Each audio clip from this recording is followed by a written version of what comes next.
Hey, what is going on, YouTube friends and family? Kind of wanted to do a little departure from my recent videos, or get back to the meat and bones of what I thought the content was going to be of this channel. If you guys have watched some of my other videos and you've checked out the comments, you know that I have a couple of rifles that have Bushnell scopes on them. And everybody, there's a common thread, read the comments. Everybody poo-poos on these, and I don't get it. I don't know why. They're like, it's crap, get rid of that scope, that's why it's not shooting. It's never proven to be the case.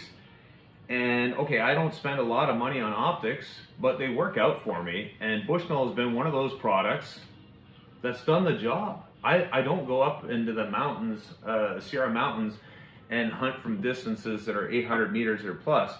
I'm kind of more of 100 meters to 200 max. So anyway, I took a 10-point with a Bushnell this year, and the moose that I shot 2 years ago was with a Bushnell banner, like budget optics. Anyway, last season we were out moose hunting. My wife's uncle was trying to do a verification on a Zero of his very old hunting rig, rifle and scope included. And it was really seized up on the focal area. And just so you know, this is like a sharpshooter 4x fixed zoom, right?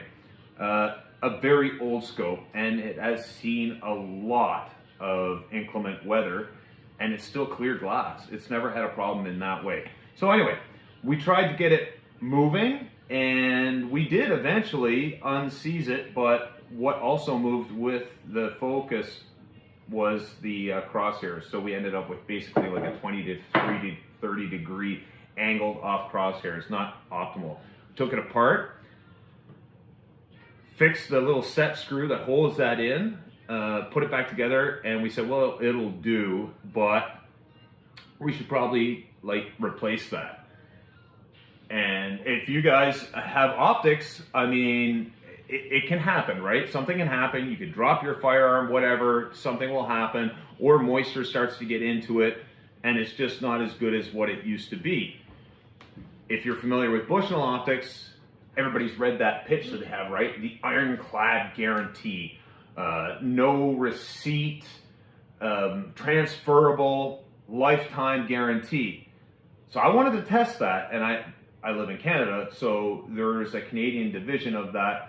So I wanted to test that. So what I'm going to do is I'm going to give them a call. I'm going to give them the worst case scenario. No receipt, like it's not mine. I don't know how old it is, and I don't know what happened to it, but it's not working anymore, and see how they respond. So I've already done a test call, and I know I'm going online, or sorry, on hold for the phone call. And by the way, if you're a Canadian resident, the number to contact their warranty return department, it's in a couple of different areas, and it's Primus. So Primus and other things. Anyway, they're all grouped in. So listen to the options, but the number is 1-800-423-3537. If you want to know a little something about Bushnell, they've been around since like 1948, where like Mr. Bushnell went on a business trip to Japan, came back with a couple of suitcases of binoculars, and started selling them. His business did pretty good, and so then they started making optics, binoculars, for the middle-class average person, because before that you had to have quite a bit of money to buy a pair of, or maybe they call it looking glass back then, but anyway. And the company has gone through many different owners and whatnot. Bausch and Lomb. I'm not even sure who owns it today, but everybody says it's Chinese. Just read like go through some of the forums. It's Chinese. It's garbage. Blah blah blah. They're still assembled in the U.S. They get a lot of the parts from different countries: Korea, Philippines, and China. They're assembled in the U.S., at least what I read. They're still assembled in the U.S., and I don't think there's any reason to poo-poo on them.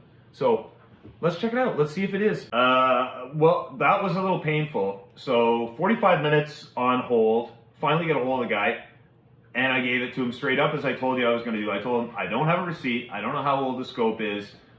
It's been on the rifle, and it might have fallen, dropped, whatever. and I took it apart. I gave him everything basically that he would need in order to refuse that. Because I mean, even if you undo it, if you take it apart, that could void the warranty. And guess what? No hassle. Shipping label. They're going to send it to a recycle, and as soon as you get confirmation, they're sending me back a new scope. So I don't know what it's going to be, but it'll probably be better than the 4x sharpshooter. So, I mean, I'm impressed. I really thought that they were going to deny the warranty. I'm super impressed. And, I mean, kudos to Bushnell for standing behind what they say. I mean, that is absolutely awesome. And going to be super awesome to have a new scope put on this rifle and not have to worry about wonky crosshairs. All right, again, the guy with the Bushnell guy with guns and gear. Go ahead and click that like, subscribe, please, if you like my content. If you don't like it, even more of a reason to comment. Thank you very much. Have a good one.